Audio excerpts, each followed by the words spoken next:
안녕하세요.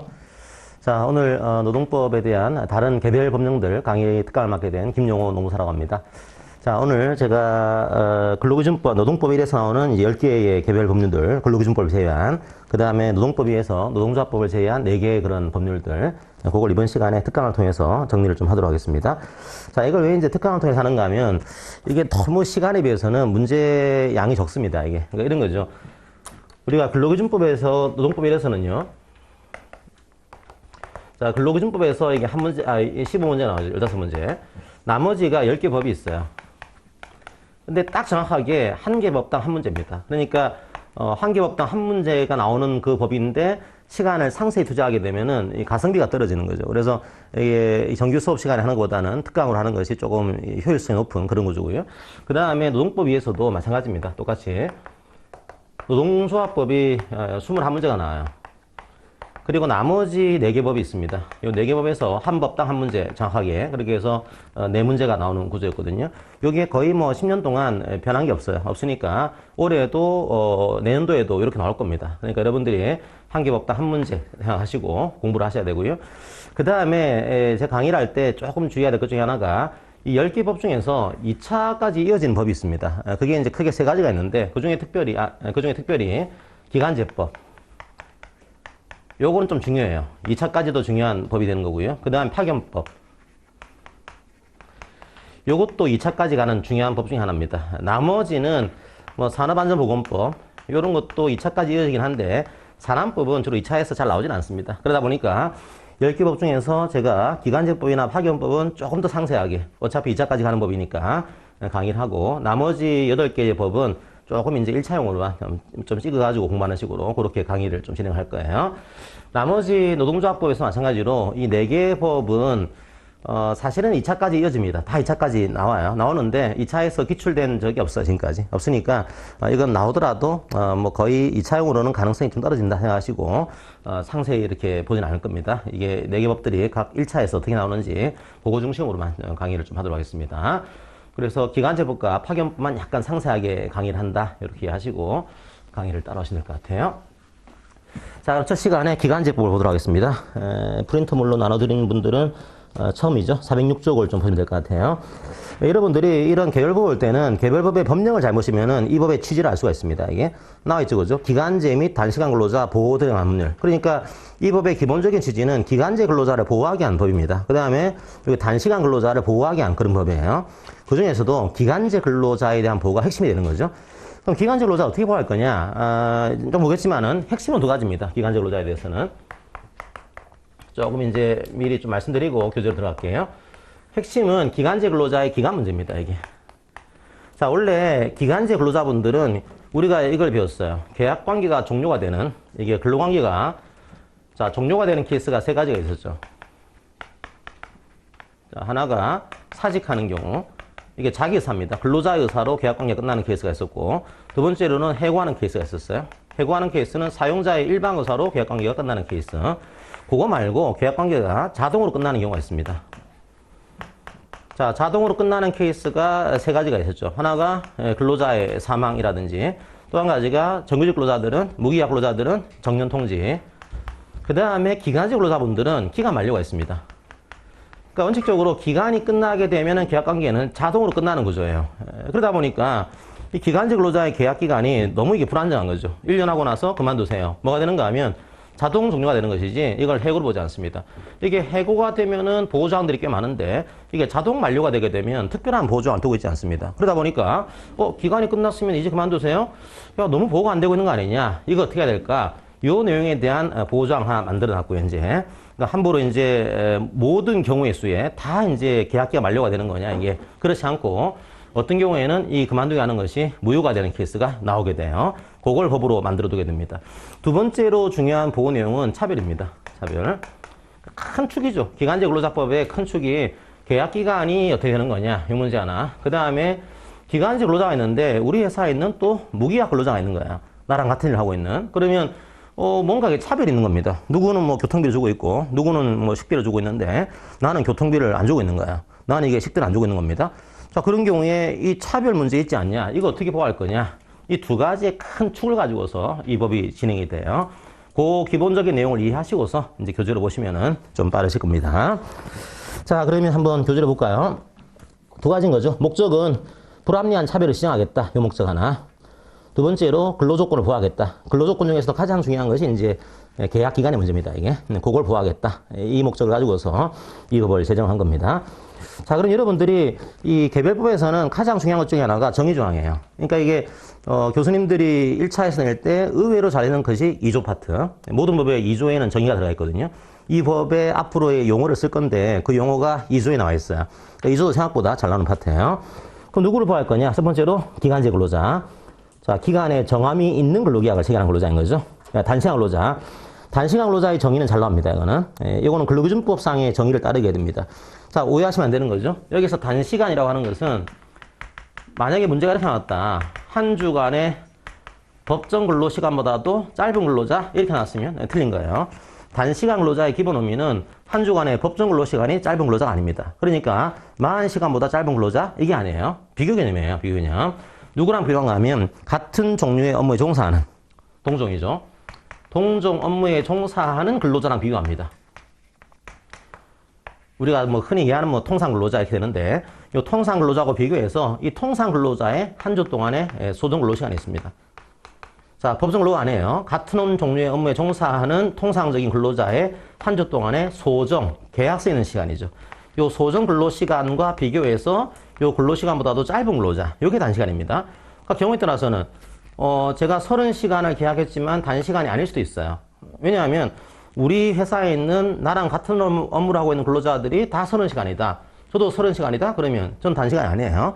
단시간은 우리 회사에서 나랑 같은 일을 하고 있는 일반적인 근로자하고 비교해 볼 때 짧은 근로자, 요걸 얘기하는 겁니다. 그러니까 법정 근로가 아니에요. 한 주간의 소정 근로 시간보다 짧은 근로자, 그걸 의미하는 거다. 이해하시고요. 자, 옆에 보시면 문제를 제가 수치로 보여드리겠습니다. 옆에 4번 문제 있죠, 그죠? 날개 문제 4번 문제 한번 풀어보세요.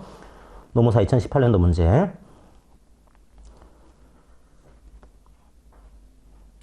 예, 이렇게 나와야 됩니다. 그래서 만약에 이 문제를 이 단시간 근로자란 한 주 동안의 근로시간이 40시간보다 짧은 근로자를 말한다. 이러면 틀린 거예요. 같은 종류의 업무 종사하는 통상 근로자의 근로시간보다도 짧은 근로자. 한 주 동안이요. 한 주 동안의 소정 근로시간이. 자, 그렇게 하시면 되겠습니다. 자, 그 다음에 차별적 처우라고 하는 정의를 이루고 있습니다. 이건 예전에는 이제 이 정의 조항이 없었다가 막 헷갈린 거죠, 이게. 야, 그럼 뭐가 차별인 거냐, 이게. 만약에 대표적인 내용이 성과급이나 이런 거였어요. 그러면 성과급을 차별했다. 이것도 차별인 거냐? 논쟁이 심했던 거죠. 요거를 이제 정의로 만들어 둔 거예요. 자, 우리가 앞으로 차별은 자주 보게 됩니다. 근데 차별은 여러분들이 이렇게 하시면 돼요. 차별의 기본적 구조는 항상 이게 차별초를 금지합니다. 우리 법에서는. 근데 이게 뭘 얘기하는 거냐, 이거는. 두 가지가 구성이 돼야 돼요. 하나가 이게 차별이 되기 위해서는 이게 불리한 초가 돼야 되고요. 자, 당연히 이제 불리한 초가 있어야 되는 거죠. 누구는 식대를 주고 있고, 누구는 식대를 안 주고 있고, 이게 만들어져야 되는 겁니다. 이게 없으면 차별이 아닌 거죠. 자, 그런데 또 하나의 문제는 이게 불리한 초가 되었다라고 해서 무조건 이게 차별이 되는 거냐, 법에서 금지하는. 그렇진 않고요. 이 불리한 초에 대해서 이게 합리적인 이유가 없어야 돼요. 자, 식대를 차별하고 있다? 이게 합리적 이유가 없는 구조입니다, 이게. 근데 만약에 뭐 장기 근속수당을 주고 있고 누구는 안 주고 있다. 그거는 나름대로 불리한 처우가 됐지만 이유가 있는 거죠. 그걸 차별로 금지하고 있지는 않습니다. 그래서 항상 차별이라는 것은 불리한 처우가 있고 이 불리한 처우에 대해서 합리적인 이유가 없는 것들, 이게 차별이다. 이해하시고요. 그러면 이게 뭐에 대한 차별을 얘기하는 거냐? 그걸 정의를 만들어 둔 거예요. 그게 3호입니다. 사실은 뭐 큰 정의가 의미는 없어요. 다 그냥 들어가는 겁니다, 이게. 가를 보시면 과목, 임금 차별하지 말아요, 그죠? 나 정기상여금 차별하지 마세요. 다 경영성과금도 차별하지 마세요. 근데 라에 보시면요, 다 들어가요, 이게. 그 밖에, 이게. 이게 할 말 없으면 그 밖에죠, 그죠? 기타 근로조건 및 복리후생사항들. 뭐 다 들어가는 겁니다, 이게. 임금, 뭐 상여금, 성과금, 기타, 복리후생. 이게 다 포함되는 구조다. 이해하시고요. 자, 여기에 대한 차별을 맡고 있는 겁니다. 자, 그 다음에 그 옆에 보시면 5번 문제가 그런 문제죠. 5번 문제가 경영성과에 대한 성과금. 이것도 차별초에 해당합니다, 이게. 그러니까 이런 것들이 뭐가 들어가는지 이해하시고요. 그 다음에 또 하나 중요한 것이 이 법의 적용 범위예요. 이제 어떤 경우에는 이 법이 적용되는 범위를 묻는 문제도 가끔 나옵니다. 기간제법의 적용 범위는 5인 이상입니다. 원칙적으로. 전면 적용은 5인 이상. 5인 이상. 그 다음에 국가나 지자체기관은 다 적용돼요. 근로기준법과 유사하죠, 그죠? 국가나 지자체기관은 숫자와 관계없이 전면 적용이고, 일반 민간 기업들은 상시 5인 이상 근로자를 사용하는 사업장에 전면 적용이고요. 전면적으로 안 되는 사업장이 이제 동거의 친족만을 사용하는 사업 또는 사업장입니다. 뭐 사장이 아빠, 직원이 아들 이런 식으로. 자, 그런 경우는 빠지는 겁니다. 그 다음에 가사사용인. 최근에 가사사용인은 다른 법에 의해서 조금 적용되는 경우도 있긴 한데 이 법은 적용이 배제되고 있어요. 그 다음에 부분 적용은 그러면 상시 4인 이하의 사업장은 부분 적용인데 아주 중요한 법 내용은 다 빠집니다. 이게 가장 중요한 게 기간이었잖아요. 그죠? 그래서 사용 기간 제한 요거 빠지고요. 그 다음에 차별적 소외 금지 요것도 빠집니다. 그러니까 어지간히 중요한 조항들, 가장 중요한 조항이 두 가지인데 이 두 가지가 빠지고 있는 구조라서 4인 이하는 이 법의 핵심이 좀 빠져 있는 구조. 이렇게 하시면 되겠습니다. 자, 그렇게 하시고 옆에 6번 문제 나와 있죠. 그죠? 국가나 지자체 기관에 대해서도 이 법을 적용한다. 그렇게 하시고요. 자, 그럼 두 번째가 이제 이 법의 골자로 들어가게 되면 기간 문제입니다. 기간 문제. 이 기간을 보도록 할게요. 자, 말씀드린 대로 핵심이 기간제 근로자의 가장 중요한 약점은 기간이 끝나면은 계약 관계는 자동으로 끝나는 거다. 요런 이제 약점을 가지고 있습니다. 그러니까 이게 해고가 아닌 거죠. 이게 보호가 안 되는 거예요. 기간이 끝났습니다. 이제 그만 나가주세요. 그랬더니 기간제 근로자분께서 아니 이거 뭐 정당한 이유가 있어야 되는 거 아니야? 이거 뭐 서면 통지해야 되는 거 아니야? 이거 뭐 예고를 해야 되는 거 아니야? 라고 했더니 우리 법에서는 아 이건 해고인 경우에 정당한 이유가 있어야 되고 이게 해고인 경우에 서면 통지해야 되고 이런 거죠. 거지. 우리 선생님은 기간 만료이기 때문에 이게 해고가 아닙니다. 그냥 끝나는 겁니다. 이렇게 한단 말이에요. 그러니까 보호가 상당히 약한 거죠. 약하다 보니까 이게 너무 심해져 가지고 계약을 1년하고 2년하고 3년하고 4년하고 5년하고 이제 그만두세요. 했더니 자동 끝났습니다. 해고가 아니기 때문에 우리가 뭐 보호할 게 없어요. 이런 식으로 이제 만들어진 거죠. 그것 때문에 너무 이제 남용한다 이게 자동 만료로 가는 그 효과를 너무 남용하다 보니까 뭐 천년만년 기간제 근로자로서 사용을 하게 되는 이런 문제가 생긴 겁니다. 그래서 국가가 개입을 해서 기간이 끝나면은 자동 만료가 맞다. 원칙적으로 맞긴 한데 요걸 천년만에 할 수 있냐? 그렇지 않고 딱 2년까지만. 그 만약에 이제 1년 하고 이제 기간이 끝났어요. 이제 그만두세요. 요거는 자동 만료입니다. 아직까지. 그 다음에 한 번 더 연장을 했어요. 1년 더 연장을 했습니다. 2년 계약하신 거죠. 이제 그만두세요. 요것도 자동 만료입니다. 그러니까 여전히 기간제 근로자의 기간 문제는 2년까지는 사실은 기간 만료입니다. 보호가 잘 안 돼요. 2년까지입니다. 하지만 2년을 초과하지 마라 이렇게 된 거죠. 첫 번째가 원칙이 양가로 1번의 원칙 2년을 초과하지 않는 범위 내에서 이게 진행되고요. 그러면 2년을 초과하게 되면 어떻게 될까요? 2년을 초과하게 되면 뒤로 먼저 볼게요. 408쪽에 2번입니다. 먼저 뒤에 걸 보고 앞으로 오겠습니다. 2년을 초과해서 근무하게 되면 이렇게 됩니다. 이제 이분이 2년까지 근무를 하셨어요. 이분이 일을 잘하세요. 잘하시니까 사용자가 정말 잘하시니까 1년을 더 연장합시다. 1년을 더 연장을 했어요. 3년 계약하신 거죠, 이제. 그리고 이제 기간이 끝났어요. 이제 그만두세요. 이제는 더 이상 하기 힘들 것 같습니다. 계약 기간 만료 통보한 겁니다. 그럴 수 없다는 거예요. 왜냐하면 기본적으로 이 법의 골자는 강행 규정입니다. 2년을 초과해서 근무하는 그 순간에 신분이 바뀝니다. 자, 2년까지는 이 기간제 근로자는 여전히 기간의 법리를 가지고 됩니다. 자, 기간 만료의 법리인 거죠. 자, 그런데 2년까지만 이 법리를 적용할 수 있어요. 2년을 초과하는 그 순간에 이분은 무기계약으로 간주가 됩니다. 무슨 근로자죠? 기간에 정함이 없는 계약을 체결한 근로자로 간주가 돼요. 언제요? 2년을 초과하는 그 순간에. 그럼 이분은 아무리 계약을 했다고 하더라도 합의했다고 하더라도 2년을 초과하는 그 순간에 이미 신분이 기간제가 아니고 무기계약제로 바뀌게 됩니다. 그럼 무기계약의 특징은요? 기간이 없는 거죠. 정년까지 쭉 가는 겁니다. 이게 중간에 그만두세요. 뭐가 될까요? 이건 해고가 됩니다. 기본적으로. 자, 그래서 이제 2년을 초과하게 되면 무기계약으로 간주가 된다. 간주가 되는 겁니다. 그냥 이게 의무가 아니고요. 그렇게 보는 거예요. 법에서 그냥 간주가 되는 겁니다. 그게 2번입니다. 자, 2년을 초과해서 기간제 근로자로 사용하는 경우에는 그 기간제 근로자는 기간에 정함이 없는 근로계약을 체결한 근로자로 본다라고 하는 거 이해하시고요. 그럼 두 번째 문제. 그러면 2년을 초과하게 되면 무조건 이분의 신분이 무기계약이 되는 겁니까? 그렇지 않고요. 여기에 대한 예외를 만들어놨어요. 예를요. 무기계약으로 간주가 안 되는 예외. 그러니까 3년 계약을 했다고 하더라도 이제 그만두세요. 여기에 해고가 아니고 기간 만료다. 이렇게 인정할 수 있는 예외를 만들어놨습니다. 2년을 초과해도 관계없다는 거죠. 그러니까 2년을 초과해도 신분이 이제 기간제인 거다. 이런 이제 예외 조항을 몇 가지를 만들어놨습니다. 그게 407쪽에 나옵니다. 407쪽에 양가로 이번 예외. 제가 말씀드리지만 아주 말을 빨리 할 겁니다. 오늘 뭐 거의 7시간 안에 14개의 법을 봐야 되니까 아주 급하게 할 테니까 놓치면 막 뭐 3장 지나가 있고 이래요. 그러니까 잘 따라오셔야 돼요. 피곤하시더라도. 그 양가리 보시면은 첫 번째, 사업의 완료에 따른 혹은 특정한 업무의 완성에 필요한 기간을 정한 경우. 이 경우는 2년을 초과하더라도 기간제로 사용할 수가 있어요. 자, 이 무슨 말인가 하면 왜 그러면 2년을 초과하면은 무기약되는 것으로 이렇게 인정을 했을까요? 간주를 했을까요? 2년을 초과할 정도의 업무라고 한다면 그 정도면 상시 업무 아니야 이거예요. 원래 기간제 근로자의 업무는 한시 업무가 되는데 상시 업무가 되면 안 되는 거지. 2년을 초과할 정도의 업무라고 한다면 이건 상시 업무인 거니까 무기하로 간주가 되는 거다.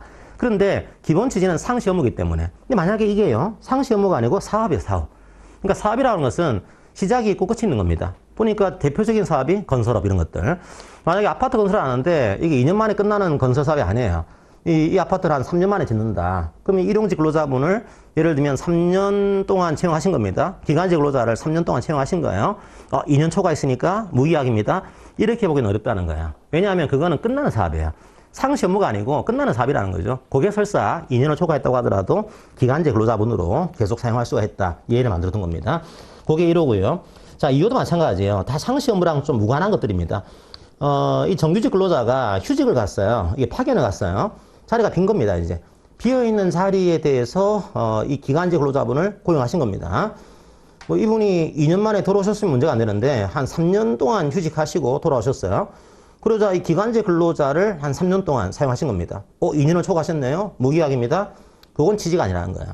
왜냐면 목적이 상시 업무가 아니고 결혼을 메꾸기 위한 목적이다 보니까 이 경우는 예외로 인정해 주겠습니다. 만들어 놨고요. 3호는 이제 학업이나 직업훈련도 뭐 그런 뭐 취지에 맞지가 않다라고 해서 요 기간도 빼고 있고요. 4호는 고령자입니다. 고령자. 제가 이 강의를 옛날에 고령자 많은 데서 강의했더니 되게 싫어하세요, 이거를요. 55세.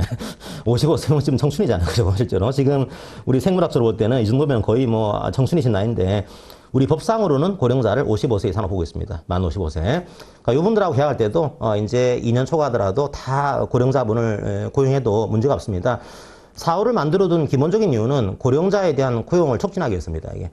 오히려 고령자분들은 고용에 대한 보호가 철저할수록 채용이 안 될 수가 있어요.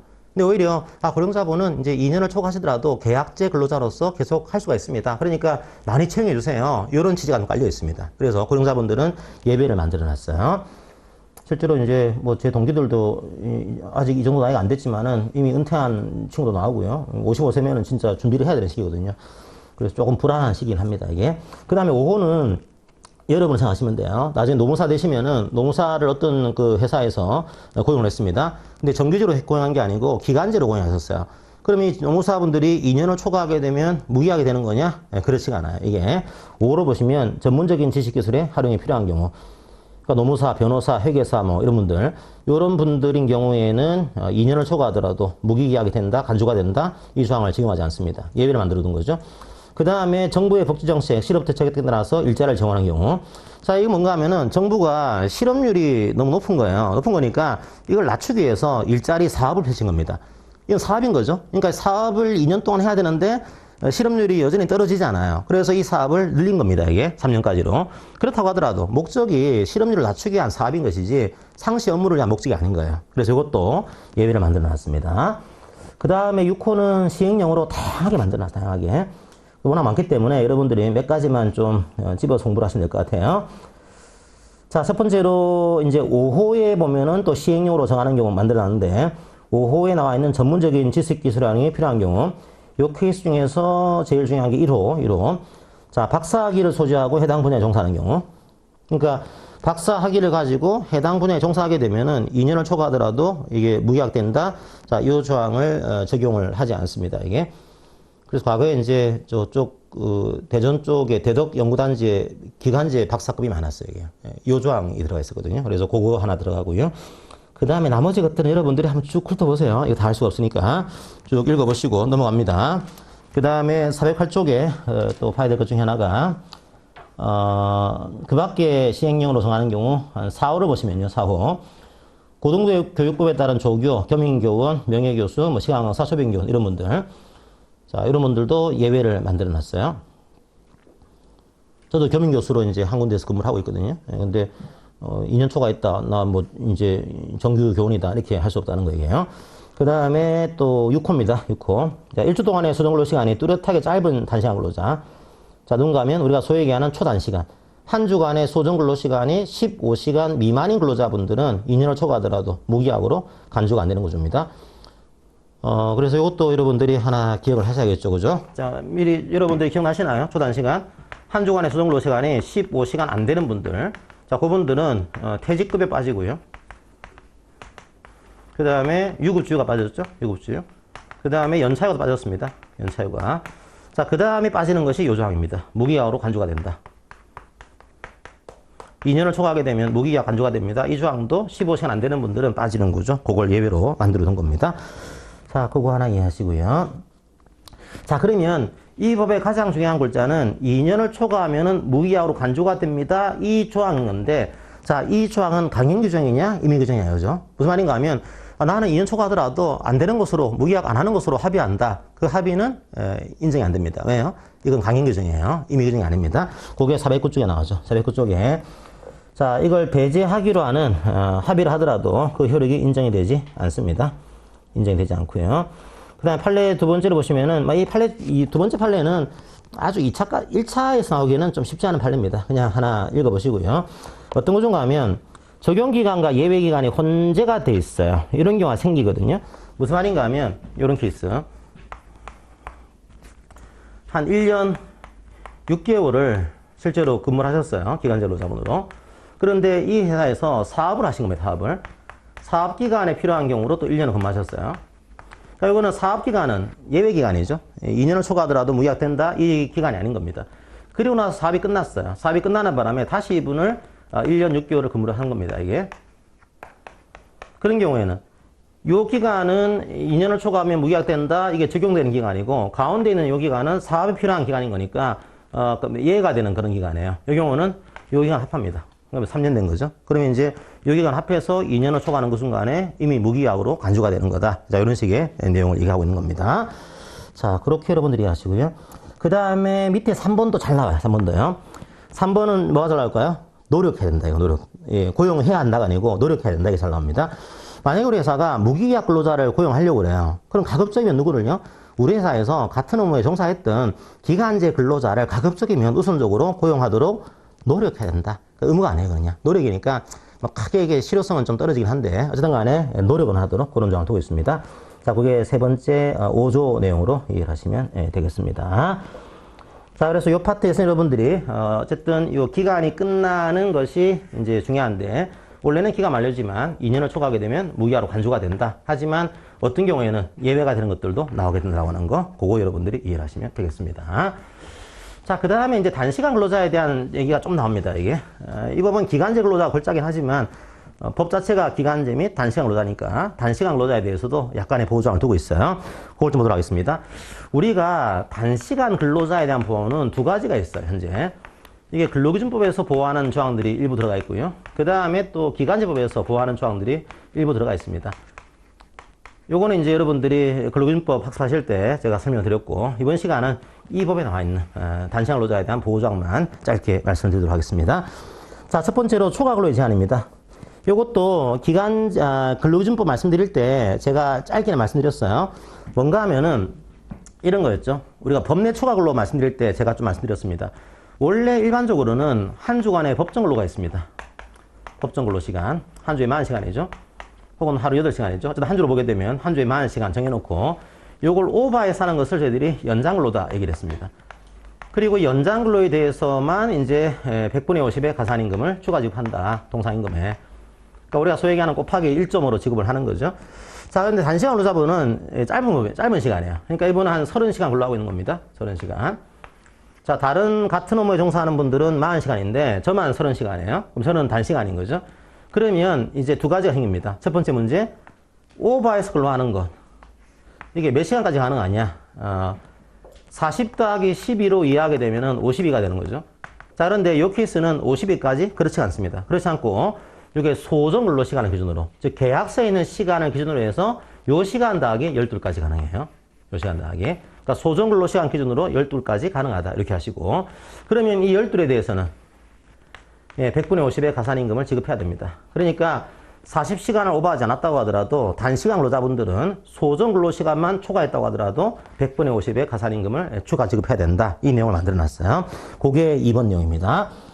그래서 또 좀 동의가 필요하고요. 동의가 필요하고 12시간을 초과해서는 안 되는데 소정 근로 시간 기준 12시간 이해하시고요. 그러면 초과 근로.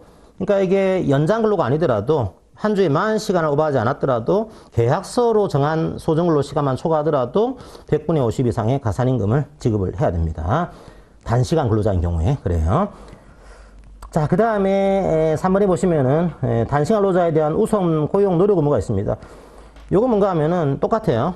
아까 기간제 근로자분은 무기계약 채용할 때 기간제 근로자분을 고용하도록 노력해라. 이런다고. 단시간 근로자에 대한 반대 개념이 통상 근로자입니다. 만약에 통상 근로자를 채용할 때는 가급적이면 또 이 회사에 있는 동종, 유사 업무를 하고 있는 단시간 근로자를 우선적으로 고용하도록 노력해라. 이것도. 그러니까 이게 잘 나와요, 옆에. 보시면은 옆에 28번 문제 한번 볼까요? 밑에서 두 번째 문제. 네, 이런 식으로 이게 함정을 파는 거죠. 고용하도록 노력해야 된다. 이건 고용해야 된다가 아니에요. 고용하도록 노력해야 된다. 그 다음에 4번도 노력해야 된답니다. 만약에 이분이 원래는 이제 통상 근로자였는데 제가 집안일이 좀 이제 문제가 생겼어요. 그 다음에 학업 때문에 좀 문제가 생겼습니다. 그래서 저는 좀 짧게 근무하고 싶어요. 이제는 단시간 근로를 하고 싶어요. 신청할 때는 무조건 전환을 시켜야 되는 거냐? 그렇지 않고 이런 경우도 전환되도록 노력해야 된다. 이런 조항입니다. 이게 그 노력장을 많이 만들어 놨어요. 자, 그렇게 이제 여러분들이 이해하시고요. 두 번째 문제는 차별입니다. 차별.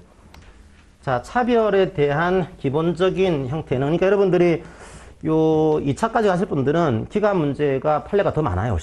훨씬 많은데 요거 1차에서 그것까지 다 보기에는 너무 효율적이지 않습니다. 그래서 2차까지 할 분들은 2차 교재를 보시면서 좀 판례도 상세히 보셔야 되고요. 1차에서는 그 정도만 보시더라도 농사님 뭐 그거 아니고 또 2차에 나오는 문제가 나오면 어떻게 될까요? 그거는 제가 어떻게 할 수 없어요. 그것까지 하기에는 너무 이게 효율성이 떨어집니다. 이게 가성비가 떨어져서 약간 그거는 생략할 테니까 일단은 여기까지만 1차는 공부를 하시고요. 그 다음에 차별처우의 문제가 또 두 번째 쟁점이죠. 근데 여기서 여러분들이 항상 봐야 될 게 차별처우가 되기 위해서는 먼저 비교 대상이 있어야 돼요. 만약에 비교할 사람이 없다. 그러면은 차별로 판단할 수가 없습니다. 이게 절대 기준이 아니거든요. 누군가 비교해가지고 차별하지 마라. 이런 기준인 거니까 도대체 누가 있어야 되는 거냐. 이게 중요한 구조입니다. 여기서는 이제 기간제 근로자가 있는 거죠. 기간제 근로자. 그 다음에 단시간 근로자가 있습니다. 그럼 비교를 해야 되는 거예요. 누구를 비교할 거냐, 그죠? 여기서는, 반대 개념이 제가 무기계약이 되겠죠. 기간에 정함이 없는 근로계약을 시행한 근로자. 무기계약 근로자. 이지만 단서가 붙죠. 단서가. 기간제 근로자와 같은 일을 하고 있는. 이게 붙습니다. 동종, 유사 업무를 수행하고 있는. 기간제 근로자랑 같은 일을 하고 있는 무기계약이 있냐. 있으면 비교할 수 있는 거예요, 이게. 거꾸로 얘기하면은 이분이 없어요. 그러면 차별 자체가 성립이 안 됩니다. 이게 비교된 생에서이고. 그 다음에 단시간 근로자분은 똑같습니다. 동종 유사 업무를 수행하고 있는 통상 근로자는 필요했습니다. 일반적인 근로자인 거죠. 자, 그래서 주로 이제 비교를 누구랑 하는 거냐? 기간제는 무기계약이다. 단시간 근로자는 통상 근로자인 거다. 이해하시고요. 그럼 이제 첫 번째 문제는 이 사람이 있냐 이거죠. 이 사람이 동종 유사 업무를 하고 있는 무기계약이 있냐? 왜냐하면 계약할 때 없게 만들어놔요. 회사에서. 우리는 이 비교할 사람이 없다. 없으니까 이게 차별이 아닌 거다. 이런 식으로 이제 피해가거든요. 그럼 이제 이걸 판단할 때, 먼저 판례 하나 소개해 드리겠습니다. 밑에 판례 하나 있죠. 이게 K은행. K은행 제가 가급적이면 이제 이니셜을 사용해서 이렇게 쓰고 있지만, K은행 여러분들이 아는 은행이네요. 모든 국민의 은행. 그래서 이 은행에서 했냐면, 기간제 근로자가 계약을 했습니다. 근데 이분하고 계약할 때, 이게 내부 통제 점검이다. 이런 식의 계약을 체결했고요. 업무 내용이. 자, 이분이 업무가 이런 거예요. 근데 이분하고 정규직하고 계약할 때는 두 가지를 만들어낸 겁니다. 이제 주 업무가 내부 통제 점검이 아니고 마케팅이다. 이런 거죠. 주 업무는 마케팅. 그 다음에 부수 업무가 내부 통제 점검. 자, 그렇게 하다 보니까 이제 기간제 근로자는 식대를 적게 주고 이분들은 많이 주고 이런 구조예요. 그러면 이게 차별이 되기 위해서는 1차적으로 같은 업무가 돼야 됩니다.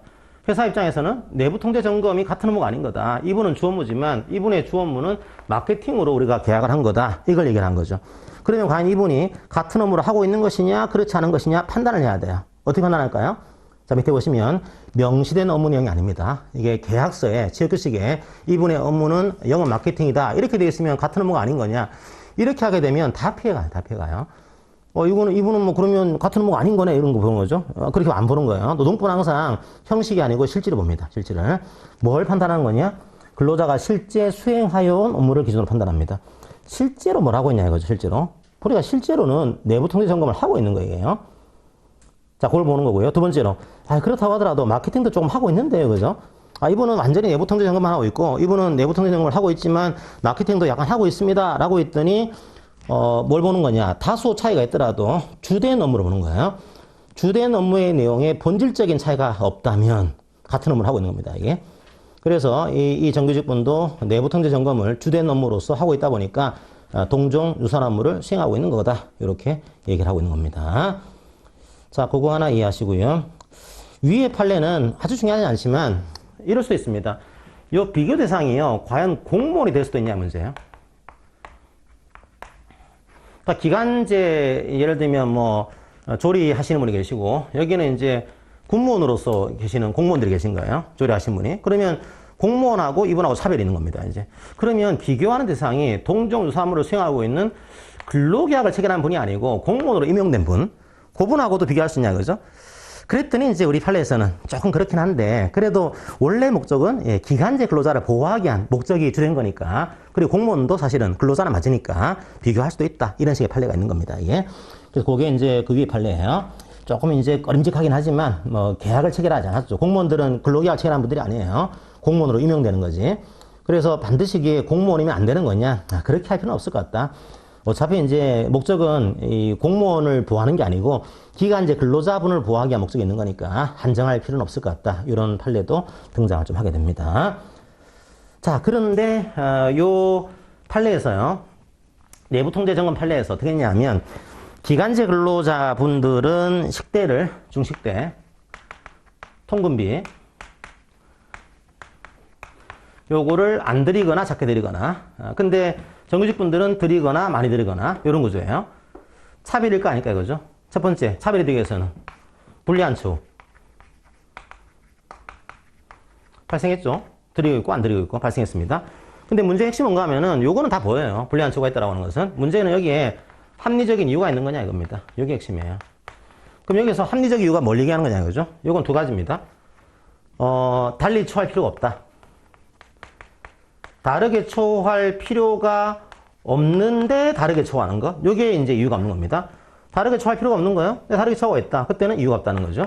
두 번째로 달리 처우할 필요가 있어요. 있어요. 하지만 그 방법이나 정도가 적정하지 않아요.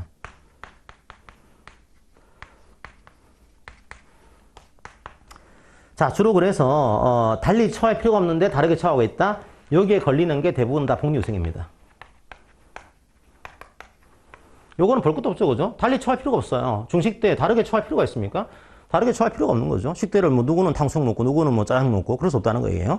누구는 뭐 택시 타고 오고 누구는 버스 타고 오고 이거는 다르게 처할 이유가 전혀 없다는 겁니다. 그래서 요 부분에 들어가기 때문에 주로 차별에 대해서는 복리후생에 대한 차별이 많아요. 이게요. 차별로 인정 이게 이유가 없는 겁니다.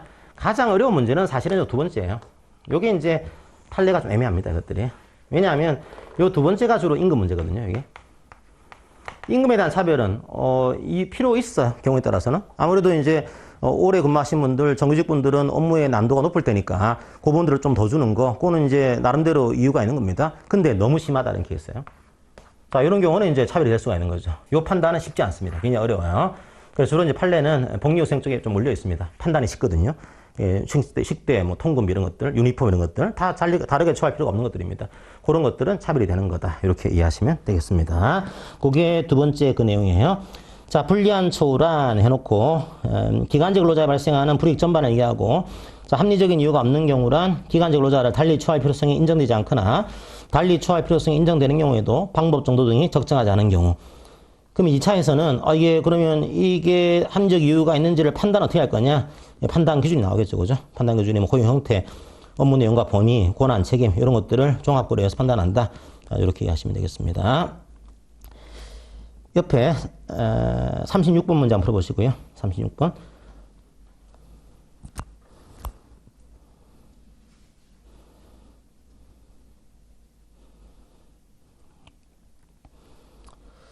자, 됐죠? 이제 단시간 근로자인 경우에도 똑같습니다. 이 구조. 똑같고, 단지 비교하는 사람만, 여기는 단시간, 여기는 동종 사무를 수행하고 있는 통상 근로자. 비교 대상만 달라진다라고 하는 거. 자, 그렇게 하시면 되겠습니다. 자, 그럼 이제 차별 저소가 발생했어요. 발생했으면 요걸 어떻게 할 거냐, 그죠? 노동위원회 제도를 만들었습니다. 그래서 여기 노동위원회 제도를 소개해 드릴게요. 보니까 나에 대해서 식대를 이제 안 주고 있어요. 통근비를 작게 주고 있는 겁니다. 유니폼을 다르게 주고 있어요. 자, 이런 경우에 어떻게 하는가 하면 이 차별처가 발생했습니다. 보시게 되면 신청을 해요. 누가요? 기간제 근로자나 단시간 근로자가 어디에다가? 노동위원회에다가. 그러니까 진호에 가는 거죠. 자, 진호에 가서 노동위원회에 가서 이거 차별입니다. 시정해 주세요. 이렇게 시정 신청을 해요. 이게 부당해고나 부당노동행위에서는 구제 신청이라는 말로 쓰거죠. 여기서는 이제 시정을 해달라. 차별을 시정 신청을 제기하게 됩니다. 자, 이것도 중요합니다. 얼마 안에 해야 될까요? 요거는 3개월 안에요. 이게 부당해고나 부당노동행위는 3개월의 기간 안에 신청을 해야 됩니다. 근데 여기서는 3개월은 짧아요. 기간제 노동자 입장에서는 6개월로 좀 늘려주는 겁니다. 3개월로 했더니 기간제 노동자들이 너무 이제 시간 촉박하고 잘 모르시고 하다 보니까 이 법 내용들을 시간을 더 주는 거죠. 6개월에 6개월. 자, 6개월 이내에 차별에 대한 시정 신청을 하게 되는 구조입니다. 그리고 가로 열고 보시면은 계속되는 차별적 소요인 경우에는 그 종료일 그런 표현 쓰고 있습니다. 이게 만약에 차별이 계속되고 있다. 그런 경우에는 그 종료일부터 6개월 이내 이렇게 하고 있어요. 자, 주의해야 될 거. 계속되는 차별적 소요에는 뭐가 포함되는 거냐? 임금 차별이 포함됩니다.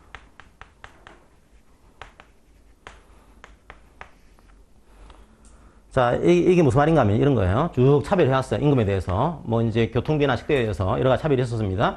그럼 요 임금 차별을 쭉 해왔단 말이에요. 요때 차별에 대한 시정 신청이 들어갔습니다. 만약에 이게 그때 끝나는 차별로 이야기 되면 6개월치만 시정을 신청할 수 있어요. 이게요. 6개월치만. 이때부터 요때 차별은 6개월이 끝나면은 이제 신청권이 사라지는 겁니다.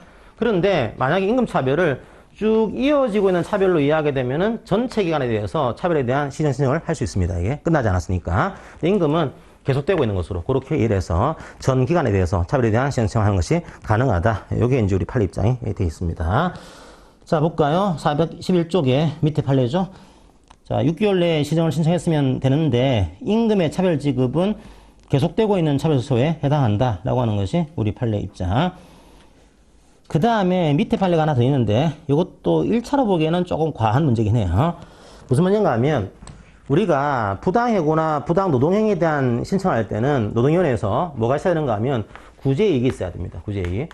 구제이익이 없으면 이 신청을 각하랍니다. 마찬가지로 이 시정 신청을 해서 노동위원회가 시정 명령을 내리기 위해서는 이게 시정의 이익이 있어야 돼요. 만약에 시정이익이 없으면은 이걸 판단하지 않습니다. 어떤 문제가 있을까요? 이런 문제. 만약에 요 근로자가 요 시기에 차별 시정 신청을 했습니다. 시정을 신청했어요. 그런데 요 시기에 기간이 끝나버렸어요. 그리고 요때 이제 노동위원회가 판정을 하려고 합니다. 시정 신청 명령을 하려고 그래요. 이익이 있을까요? 그죠? 이익이 있어야지만 여기에 대한 판단해 줍니다. 이익이 있다는 거죠. 있다는 거예요. 아니, 기간이 끝났는데요? 예, 그래도 이익이 있어요. 왜 그럴까요? 여기에 대한 시정은요, 내가 원직에 복직하겠다. 그게 아닙니다. 내가 차별을 막아달라. 이게 목적인 것이지, 내가 이 명령 받아가지고 원직에 복직하겠다. 그게 아닌 거죠. 따라서, 기간이 끝났다고 하더라도, 여기에 대한 시정을 구할 이익은 남아있습니다. 이게 원직 복직에 대한 이익이 아닌 거예요. 그래서 설사 기간이 끝났다고 하더라도 시정 이익은 살아있으니까 판단해야 된다. 이게 판례 입장입니다. 그게 그 판례예요. 기간제 근로자가 차별 소요의 시정을 구할 시정 이익이 소멸되지는 않는다. 이렇게 하시고요. 그 다음에 이제 신청할 때 차별 소요 내용을 구체적으로 명시해야 됩니다. 신청할 때 이제 뭘 차별받았는지를 구체적으로 명시해야 돼요. 왠지 느낌이 안 좋아? 안 돼요. 왠지 이 사람 눈빛이 이상해. 맑은 눈에 광인이야. 하고 있다. 안 되는 거예요. 뭔가 이게 임금에 대한 차별이 100인데 내가 50이다. 이걸 적어야 되는 것이지 왠지 느낌이 안 좋습니다. 이건 안 되는 거예요. 구체적으로 명시해야 되고요. 그 다음에 또 하나의 중요한 문제 412쪽이에요. 입증 책임. 입증 책임. 자, 여기서 입증 책임은 사용자가 부담합니다. 사용자가. 항상 모든 취약계층에 대한 입증 책임은 사용자에게 부담을 시키고 있어요. 여기서도 사용자, 그 다음에 남녀고용평등법에서도 사용자. 그렇게 해서 이게 웬만해서는 취약계층 같은 경우에는 입증 못하거든요. 못하니까 이건 네가 입증해라. 사용자에게 입증 책임을 부담을 시키고 있는 겁니다. 그것도 주의하셔야 되고요. 자, 그 다음에 여기에 시정신이 들어갔어요. 들어가게 되면 구조는 거의 유사합니다. 구조는. 부당해고랑 거의 유사해요. 이걸 조사합니다. 그리고 신문합니다. 그리고 여기에 대한 이제 시정 명령을 해야 돼요. 만약에 두 가지 나오는 거죠. 하나는 판정을 하는 거죠. 판정을 할 때 이게 만약에 차별적 소가 맞다 이런 경우에는 시정하는 명령을 내려요. 만약에 얘가 차별이 아니다 그때는 기각하는 결정을 내립니다. 이 구조 자체는 부당해고나 부당노동행위랑 아주 유사한 구조를 띠게 됩니다. 자, 그러니까 좀 특이한 것 중에 하나가요. 이런 겁니다. 원래 이 차별적 소에 대한 신청은 판정의 구조입니다. 판정의 구조. 특이하게 뭐가 있는가 하면 여러분들이 노동위원회의 가장 중요한 기능 중에 하나가 두 가지가 있거든요. 제일 중요한 것 중에 하나가 판정이 있고 그러니까 심판 기능이 있는 거죠. 심판 기능이 있고 조정 기능이 있어요. 그 다음에 차별 시정 기능이 있습니다. 그래서 이게 다 만들어져요. 이제 분과별위원회 중에 하나가 심판위원회, 뭐 조정위원회, 차별시정위원회 다 있습니다, 이게. 자, 그런데 이 차별시정에 대한 기본 구조는 심판의 구조거든요. 이게 차별 맞다, 아니다, 이걸 심판하는 구조입니다. 특이하게 차별에서는 조정도 가능합니다, 조정도. 그러니까 요거를 해가지고 판정해야 되는 건데, 요거 말고 조정과 중재하는 제도를 두고 있어요. 그러니까 굳이 판정하지 않고 조정 중재를 뭐 신청하면 우리가 해주겠다, 이런 구조를 만들어 놨습니다. 좀 특이한 구조인 거죠. 그래서 조사 신문에 대한 구조는 부당해고랑 거의 유사합니다. 이게 412쪽에 지체 없이 필요한 조사와 신문을 해야 되고, 두 번째로 증인 출석 중요했죠. 신청으로 증인을 수석하는 것도 가능하지만 노동위원회가 직권으로 증인을 수석시키는 것도 가능한 구조, 똑같은 구조예요. 그리고 나서 바로 판정을 해야 될 것 같은데 조정도 가능합니다. 조정도. 조정이 너무 단계가 복잡해요. 복잡해서 나중에 여러분 시간 하실 때 조정은 이제 누가 신청하는 것인지 그거 읽어보시고 넘어가시면 되겠습니다. 너무 내용이 방대해서 이 정도로 뭐 이런 게 있다 정도까지 이해하시고 나중에 시간 나실 때 읽어보시고요. 그러면 제일 중요한 게 이제 판단하는 거니까 판정해서 이게 차별처가 맞아요. 맞을 경우에는 시정하세요. 명령이 됩니다. 이게 차별처가 아닙니다. 그때는 기각합니다. 결정 내립니다. 어떻게 할까요? 다 서면으로 이제. 자, 이제 똑같아요. 구조는 부당해고나 부당노동이랑 거의 유사한 구조입니다. 자, 그런데 만약에 시정 명령을 내릴 때 이게 어떻게 내려질까요? 이렇게 내려집니다. 차별적 행위를 중지하세요. 이게 나올 수도 있고, 이 행위 하지 마세요. 이렇게 나오는 거죠. 그 다음에 임금이나 근로조건을 개선하세요. 이렇게 나올 수도 있어요. 왜 사규가, 식대가 작습니까? 지급하는 것으로 바꾸세요. 단체 배약 문제 있습니다. 바꾸세요. 이렇게 나오는 거죠. 근데 이분이 만약에 퇴직을 했어요. 퇴직을 하게 되면 배상을 해야겠죠. 그죠? 그래서, 이때는 퇴직했을 경우에는 적절한 배상, 이런 식의 명령이 떨어지기도 합니다. 자, 이런 식으로 명령을 내리고요. 또 하나 중요한 거, 배상을 얼마나 해야 될까요? 배상은 이런 겁니다. 원래, 제가 50 받았고, 이게 무기약 근로자가 100을 받았어요. 그러면 원래는 요 차액분입니다. 이게 실손액이죠. 원칙은 이제 50에 대해서 이제 추가 지급하세요. 그렇게 나오는 것이 원칙인 구조입니다. 손해배상 액수는 실손액을 기준으로 하는 거죠. 그게 원칙인데, 자, 특이하게 예외를 만들어 놨습니다. 아주 약하긴 하지만, 이게 징벌적인 손배 제도를 하나 추가시켜 놨어요. 원래는 이제 손해배상이라는 것은 발생한 손해만큼 배상하는 것이 원칙이라서 차액분을 지급하는 건데, 그 미국 같은 거 보시면 미국 같은 경우는 되게 이제 징벌적으로, 그러니까 벌을 내리는 식으로 손배를 엄청 세게 때립니다. 이건 뭐 담배 소송인 것들. 손해배상 액수가 천문학적이에요, 이게요. 왜 그런가 하면 약간 벌을 내리는 식으로 손배 액수를 더 크게 부과하는 것을 용인하고 있는 겁니다. 우리나라는 원칙은 안 해요. 원칙은 아닌데 약간 법에 따라서 이런 제도를 두고 있습니다. 그래서 여기서도 약간 징벌적으로 벌을 내리는 식으로 해서 손해배상 액수를 3배수까지 부과하는 제도가 있어요. 무조건 하는 게 아니고 두 가지가 있어야 됩니다. 명백한 고의가 있다, 이게. 사용자가 아예 고의적으로 차별하고 있는 거예요. 이런 경우에는 3배수까지 배상을 명할 수 있고요. 두 번째가 이게 한두 번이 아니고 반복이 되고 있어요. 반복되는 경우에도 이런 괘씸한 그러면서 3배수까지 배상을 명할 수 있습니다. 원칙은 실손해배상 액수지만 이런 경우에는 3배수까지 배상을 명할 수 있습니다. 옆에 53번 문제 풀어볼까요? 53번 문제.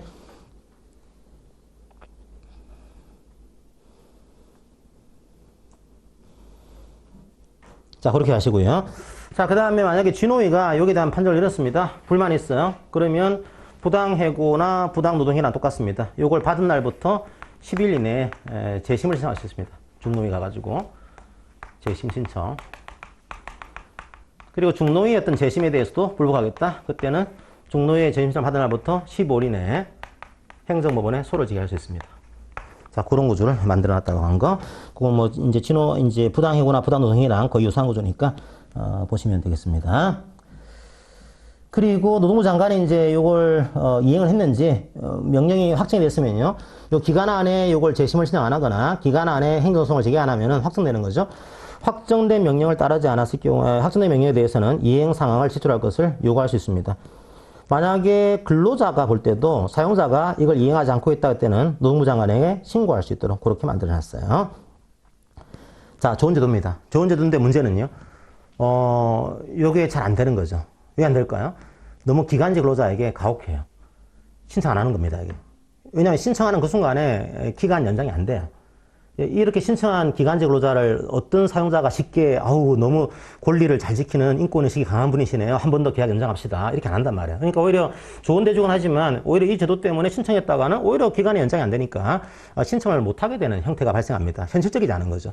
그래서 뭘 만들었는가 하면 또 하나 요렇게 할 수도 있지만 또 하나는 노동부 장관의 이제 권한을 부여해가지고 노동부 장관에게 시정 요구를 만들어놨습니다. 자, 이건 어떻게 하는가 하면 기간제 근로자가 신청하지 않더라도 노동부 장관이 이 사업장을 조사를 하는 거야. 조사를 해가지고 기간제 근로자에 대한 단시간 근로자에 대한 차별이 있네요. 그때는 시정을 요구해. 노동부 장관이 시정을 요구하는. 그러니까 내가 신청하지 않았더라도 노동부 장관이 시정을 요구할 수 있는 제도를 만들어낸 거죠. 만약에 사용자가 이걸 따르면은 이제 끝나요. 근데 따르지 않았다 이런 경우에는 노동위원회에다가 이걸 알려줍니다. 그래서 이게 차별인지 아닌지를 판단해 주세요. 심리해 주세요. 이걸 요구합니다. 그래서 노동부 장관이 시정 요구에 따르지 않을 경우에는 노동부 장관이 노동위원회에 통보를 해주고 노동위원회가 이게 철저가 맞는지 아닌지를 심리하도록 그런 제도를 만들어 놨습니다. 그러니까 원래 노동위원회는 기간제 근로자가 신청하지 않았을 경우에는 이걸 판단하지 않아요. 그런데 이 제도는 기간제 근로자가 신청하지 않았더라도 노동부 장관의 통보로서 이걸 심리하는 이런 제도를 하나 추가시킨 겁니다. 되게 독특한 그런 제도인 거죠. 자, 그리고 4번도 있습니다. 4번에 또 가장 중요한 내용은 뭔가 하면은 이 시정 신청의 가장 중요한 또 약점 중에 하나가 누구한테 이 효력이 있을까요? 이 차별을 신청한 사람에게만 효력이 있습니다, 이게. 그러니까 우리 회사의 기간제 근로자가 뭐 갑이 있고 을이 있고 병이 있어요. 근데 갑이 신청한 겁니다. 그럼 갑에 대해서는 이 시정 명령의 효력이 미치는 거죠. 근데 을과 병은 이 시정을 신청하지 않은 거예요. 그럼 을과 병은 이 당해 사건에 대한 명령의 효력이 미치지 않습니다. 그러면 을과 병에 대해서도 만약에 갑이 시정명령을 받게 되면은 을과 병에 대해서도 사용자가 노동부가요, 사용자한테 가가지고 이 사람도 시정하세요. 이 판정받았습니다. 그러니까 을과 병에 대해서도 이 차별을 고치세요. 요구할 수 있는 거죠. 만약에 요구를 따르지 않게 되면 이제 거기에 대해서 다시 노동위원회 요구하는 구조를 만들어 놨습니다. 그러니까 특이한 제도를 몇 가지 가지고 있는 거죠. 이게 4호입니다. 기간제 근로자 이외에 다른 근로자가 있는 경우에는 역시 이제 노동부 장관이 시정하세요. 요구할 수 있도록 만들어 놨습니다. 자, 그렇게 이해를 하시고요. 그 다음에, 59번 문제 한번 풀어보세요. 옆에, 바로 옆에 59번 문제. 413쪽에 59번 가운데 문제 보겠습니다.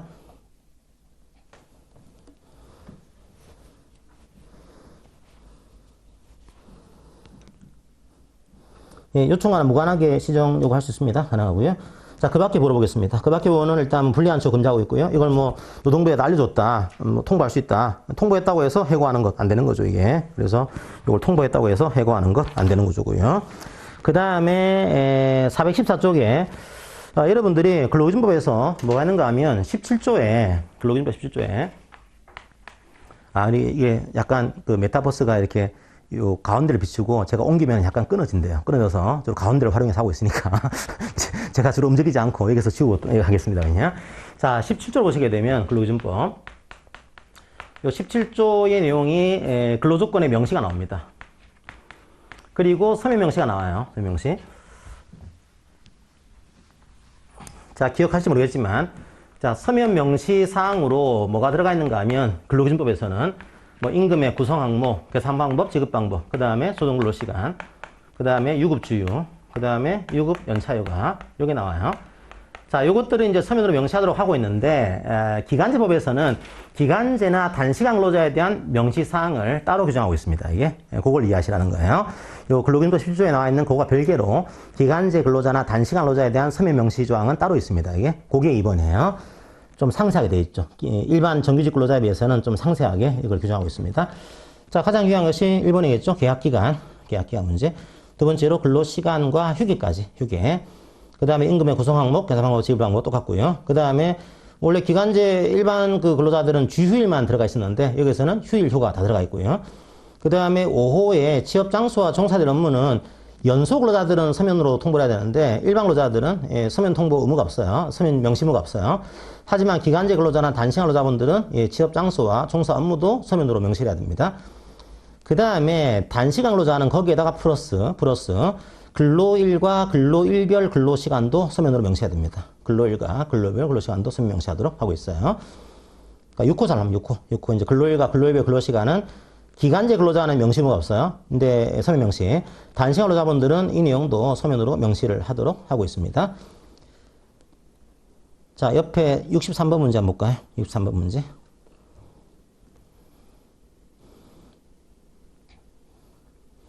자, 됐죠? 자, 그렇게, 이건 단시간 근로자에 한해서만 요거는 서면 명시하도록 하고 있습니다. 그 다음에 415쪽을 보시면은 415쪽은 약간 2차형에 가깝습니다. 그래서 제가 이것들은 상세히 보진 않고 어떤 취지인지만 말씀드리고 넘어갈게요. 마지막, 이 파트입니다. 기간제 근로자의 가장 중요한 문제 중에 하나는 이거였죠. 기간이 끝나게 되면 자동으로 종료가 되는 겁니다, 이게. 그래서, 기간 만료가 있었죠. 사망이나 정년.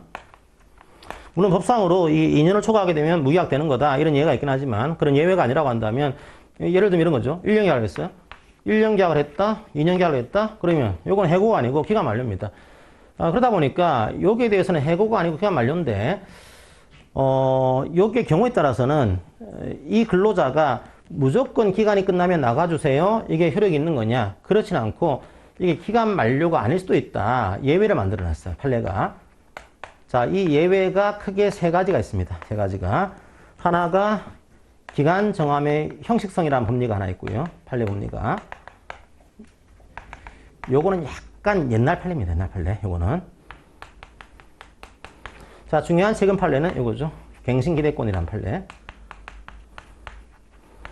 그 다음에 전환기대권이라는 판례.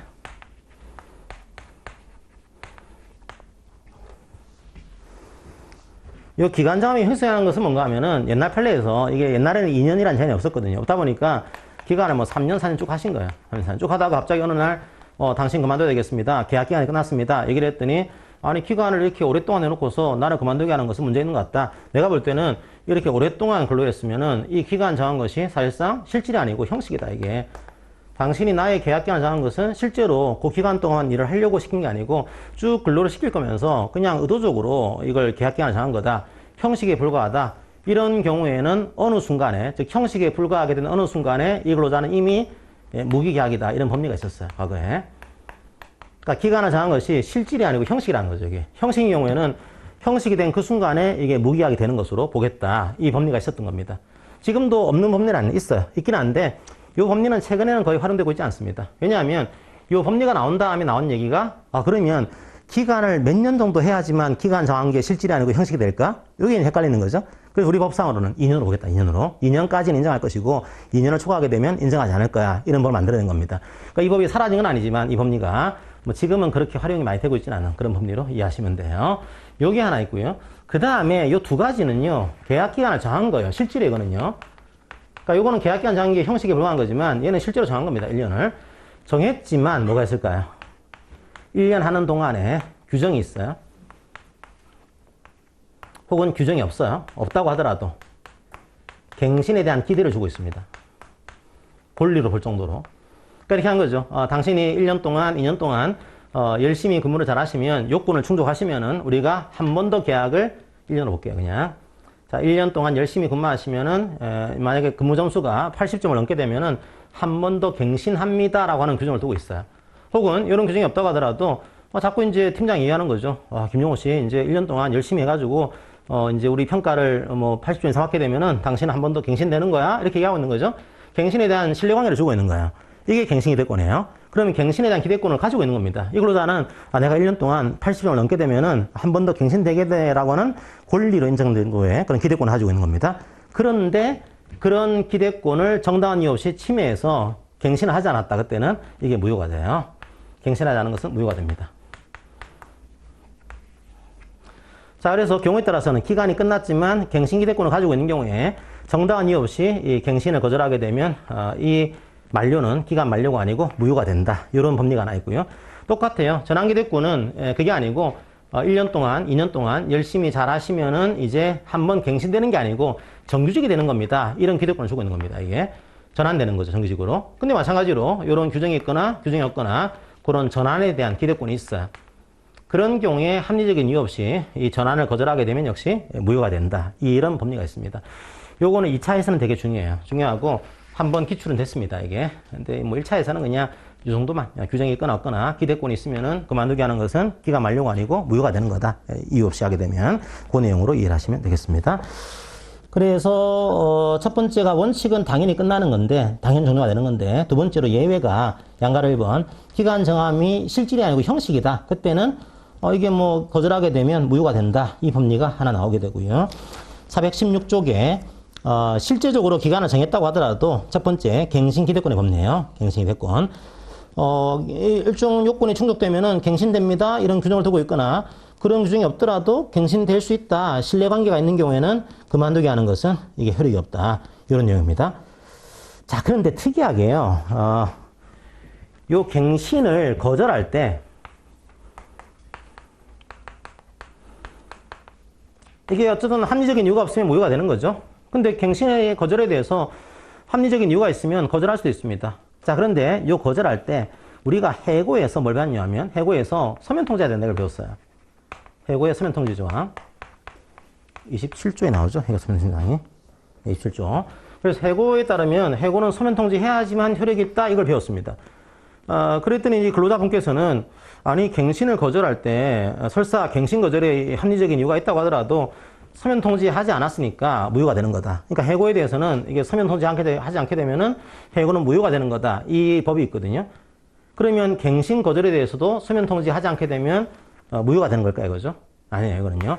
이건 해고의 서면 통지 조항을 적용하지는 않습니다. 이거는 갱신 거절이 해고와 같은 효력을 가지게 되긴 하지만 그렇다고 하더라도 해고가 되는 건 아니에요, 이거는요. 이건 해고로 보진 않습니다. 갱신 거절인 것이지. 그래서 요거를 해고에 따른 서면 통지 조항을 적용하지는 않는다. 그 판례가 최근에 나왔죠. 그게 이제 밑에 가운데 판례고요. 그 다음에 그 밑에 판례도 뭔가 하면은 이런 겁니다. 우리가 고령자를 배웠어요. 고령자. 고령자는 뭐가 있었습니까, 이게? 2년 초과하더라도 무기하로 간주가 안 된다? 예외조항이었죠. 즉, 무기계약으로 간주가 되는 그 예외조항이었어요. 예외. 근데 만약에 고령자분이 한 3년을 근무하시고 이제 그만두게 하신 겁니다. 이분이 뭘 주장했냐면 갱신기대권을 주장했어요. 내가 열심히 잘하면은 한 번 더 갱신될 줄 알고 일했는데 갑자기 왜 갱신을 거절해? 그러면서 갱신의권을 주장하면서 나에 대한 계약 거절은 무효가 된다. 이걸 청구하신 거죠. 그랬더니 회사에서는 고령자분은 2년을 초과하더라도 무기하로 간주가 안 됩니다. 그 예외가 있으니까 갱신기대권도 인정할 수 없습니다. 아니에요. 별개 문제예요. 요거는 예외조항은 무기계약으로 간주가 된다. 이 조항에 대한 예외일 뿐이지 갱신기대권에 대한 예외가 아닙니다. 그러니까 고령자라고 하더라도 이제 막 고령자를 오히려 남용할 수 있는 거죠. 선생님 연세가 드셨지만 열심히 잘하시면은 한 번 더 갱신될 거예요. 요 기대권은 존중이 되는 겁니다. 이게 사라지지 않아요. 요건 있습니다. 이게 무기계약이 된다. 이 조항이 배제가 될 뿐이지 열심히 잘하시면은 한 번 더 갱신하겠습니다. 이 기대권은 인정할 수 있어요. 이거는요. 가능합니다. 그게 맨 밑에 판례예요. 그래서 고령자라고 하더라도 예외조항이 있다고 하더라도 갱신기대권에 대한 그런 법리를 배제할 수는 없다. 자, 옆에 정당한 전환기대권은 말 그대로 정규직이 될 수 있는 기대권 역시 인정이 돼요. 자, 그러면 이걸 정당한 이유 없이 거절하게 되면 이 정규직으로 전환된 것과 동일하다고 보게 됩니다. 이게 앞에 갱신기대권은 한 번 더 갱신된 것으로 본다는 효과가 나오고요. 이 전환기대권은 정당한 이유 없이 거절하게 되면 정규직이 되는 것과 똑같다. 이런 식으로 판례가 등장을 하게 됩니다. 자, 그렇게 하시고요. 올해 문제 한번 풀어볼까요? 420쪽에 5번 문제 한번 풀고 진행 시간 드리겠습니다. 420쪽의 5번 문제. 자, 기간제하고 파기환은 약간 시간이 많이 걸리기 때문에 좀 시간을 1시간씩 잡아놓을 거예요. 420쪽의 5번 문제 보겠습니다. 한번 풀어보세요. 좀 이따가 설명드리겠습니다.